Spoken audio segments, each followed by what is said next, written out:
Due to some recent developments, I've unearthed some lost footage of myself reviewing the original Absolue pour le Soir and Absolue pour le Matin by Maison Kurkdjian. The reason I didn't release this back when I made it is that I shortly after ended up selling Absolue pour le Soir, and I just felt a little uncomfortable putting out a video that was excited and talking about a fragrance that later I decided I didn't like and I sold.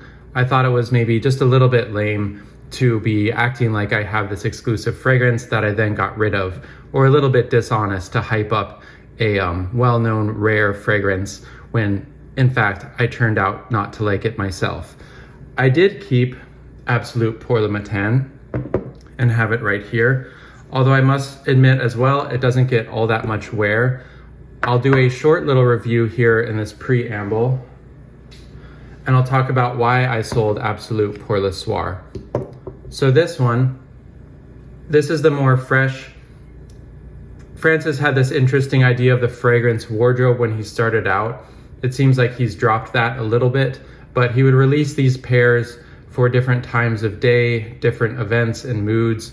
And this was the original. I suppose this was replaced in a way by Petit Matin and Grand Soir later, which are much more modern, but also much more simple perfumes in comparison. This one still has the mark of his early style with fragrances such as Le Male. It has this lemon and lavender and sort of sweet amber in the dry down that reminds me a bit of like talcum powder or baby products or just like personal care products. But to me, what's nice about this is it has a really lovely herbaceous opening, and the amber almost has an almondy facet to me. It has like a very slight sweetness in the base. If I could compare it to one thing, although it's not a very close match, it's something like Eau de Guerlain, which is a lemony, citrusy cologne, but it has quite a hefty, sort of soft, Guerlain-y, almondy tonka base. This is not as vintage or complex as that.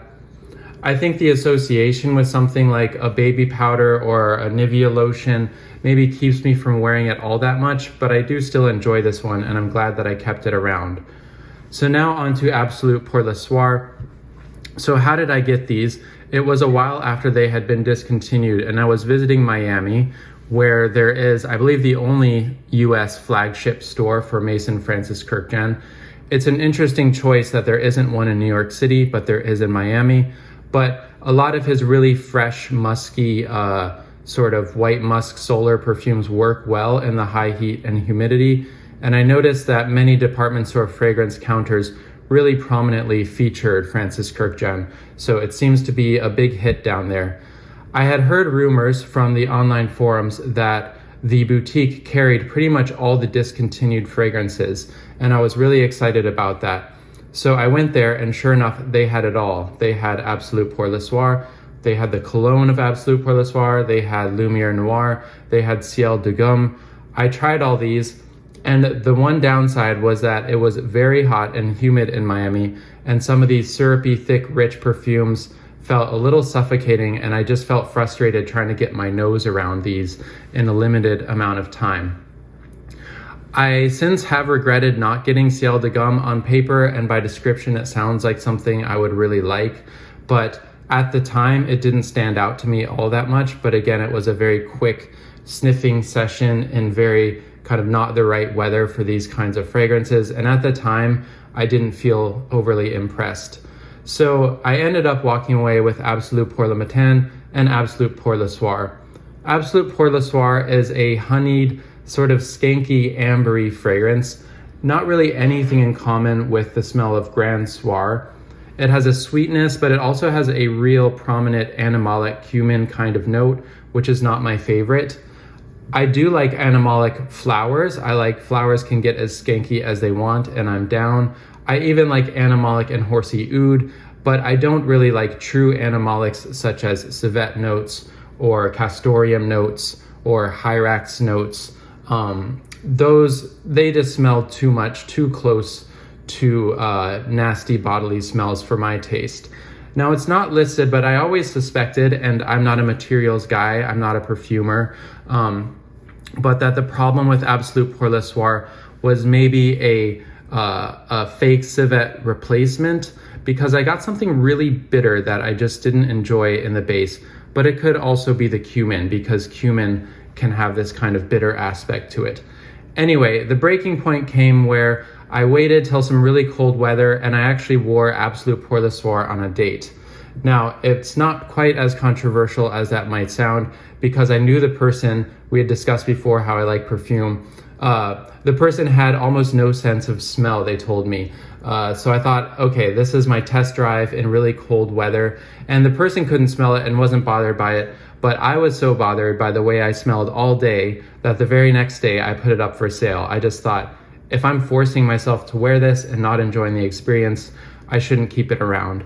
I think I also felt a little bit disappointed in myself that I had purchased it largely based on its rarity and not so much based on loving the smell. I will say, out of all the fragrances I've smelled, and especially out of the Francis Kurkdjian range, it is one of the more interesting and unique scents out there, and I can really see why it has a big fan base, but it's not necessarily for me. Now, of course, I have since regretted selling that, as its myth has only grown. I wish I had kept some around just to revisit it, to smell myself, but I sold off the full bottle and I didn't keep any decant of it. I'm interested to smell the new one. If it's actually been toned down a bit, I may like it more, although I know that fans of the original will be upset if it's been watered down in any way. I'm of two minds of this. I do think it's disappointing when something that was quite bold and impactful gets watered down, becomes kind of dumbed down or more mainstreamified over the years. I think that's kind of a loss to the art. But on the other hand, I also think there's nothing wrong with modernizing and updating a fragrance to stay with the times if it's done well. Chanel has done this fantastically. I think of it a bit as like art restoration, sloughing off some of the dust and grime from the years so that it can still be worn believably in the modern times without feeling like you're dressed up in historical garb. So I haven't smelled it. I don't plan on blind buying it, but if it makes it to wider distribution, right now it's only available on Selfridges. I'm very excited to try the new Absolu pour le Soir and see how I feel about it today. One final thing, I revisited the Francis Kurkdjian boutique. I very mistakenly thought maybe this was a special thing of the flagship, that they would always have some of these discontinued things on hand. And I went back last year and they had absolutely nothing of the old fragrances on hand. And it always strikes me as really funny how recent kind of vintage mythical fragrances actually are. I checked the date on the video of when I bought it and it was only 2022. So only 2 years ago, I was able to walk into the store and find just about everything. But people talk about these perfumes as if they're from a long lost past of like 40 years ago. But it wasn't all that long ago that I was able to purchase it at the boutique.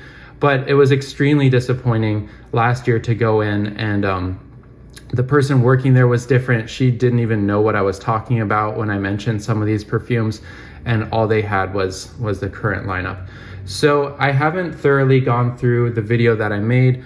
I suspect that my old reviewing style is not as good as my current now that I've got some experience, but enjoy my old impressions, only 2 years apparently old, of having just purchased Absolu pour le Matin and Absolu pour le Soir.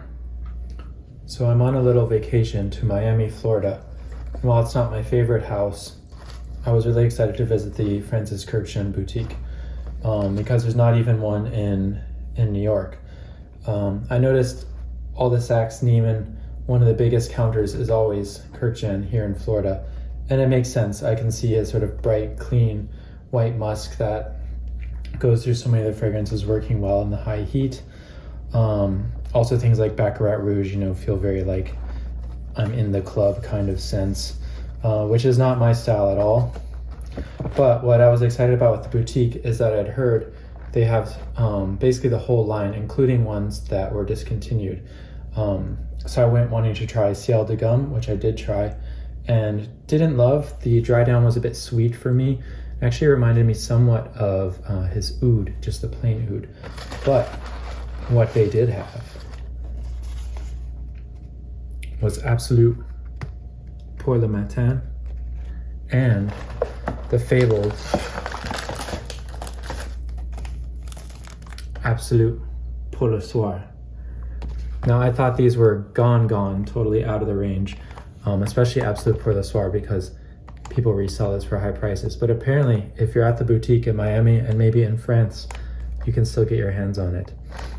I had tried this a long time ago at the beginning, before I was really into fragrance. I remember thinking, wow, that's skanky, that's strange, and of course I didn't buy it.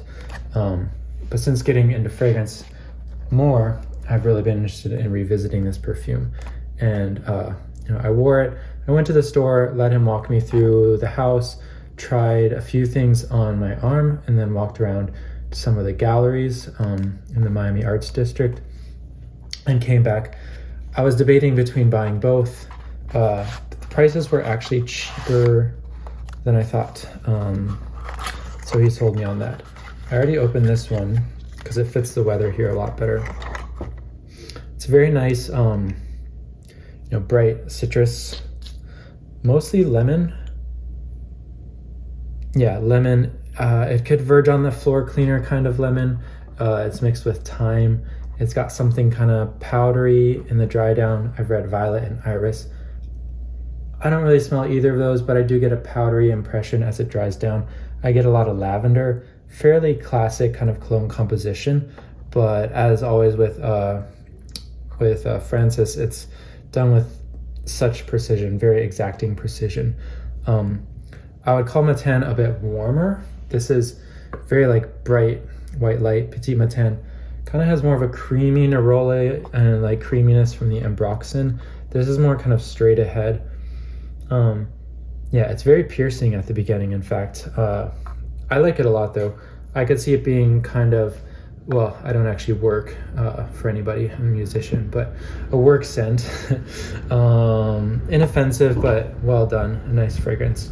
I'm not sure I'll regret buying this because it's the kind of thing like, if it wasn't a one-off, one chance to buy it, would I have still picked it up? I don't know. And I've been debating Chanel Eau de Cologne, which maybe I like better, but I decided, you're on vacation. It's not available anywhere else. Go for it. Live it up. Same with Absolue pour le Soir. I don't really love animalics all that much. I don't love amber. I don't love sweet. But when I spray this, it just purrs. I thought, wow, that's sexy. I guess I don't really love sexy either. I guess I like smart or artistic. But it is such a unique fragrance. I think the most unique in the line. It's a bit of a unicorn now.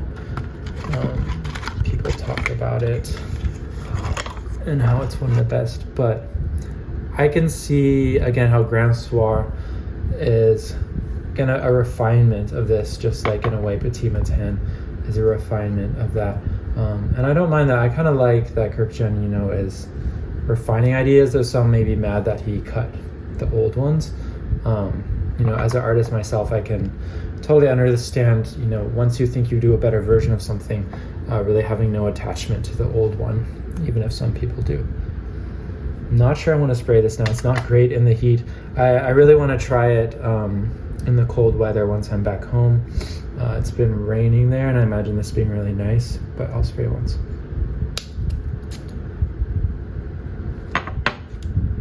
Yeah, leather, saffron, lots of leather. Sweet, but not as sweet. Trying this next to Grand Soir, I got a huge vanilla in Grand Soir, which I didn't notice before, but in comparison to this, you notice how this completely lacks vanilla, how much Grand Soir actually relies on vanilla. Yeah, it's real skanky in the dry down. It says cumin, but I get some kind of civet, must be a synthetic civet. It's really nice though. It's the kind of thing you smell and just go, whoa, what is that? People who are fans of some of the old school kind of skanky, like the skanky Hermes, it's like you took just the skanky part out of Eau d'Hermes, took off the citrus and added some amber and some sweetness, some sweet honey. might have that. In a way, it's a little old school because of that, which again isn't my favorite. Like I said, it's not my favorite house, and I'll be the first to admit that I'm probably a bit intoxicated by the idea of the exclusivity that no one can get these, but here I was at the boutique in Miami and they have both.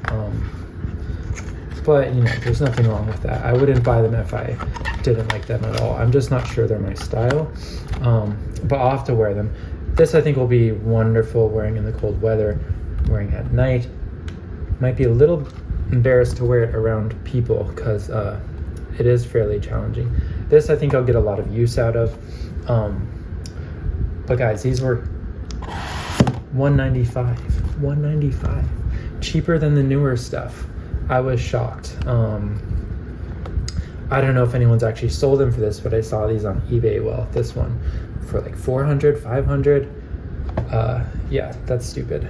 Don't overpay for, you know, hyped up resold fragrances.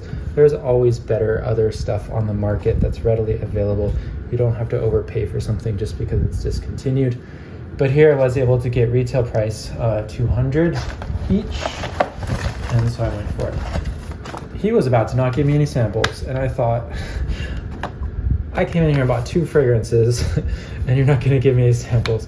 So I asked, and he went back and gave me some story about how in France they charge $15 for these, as if I should be so grateful. Whatever.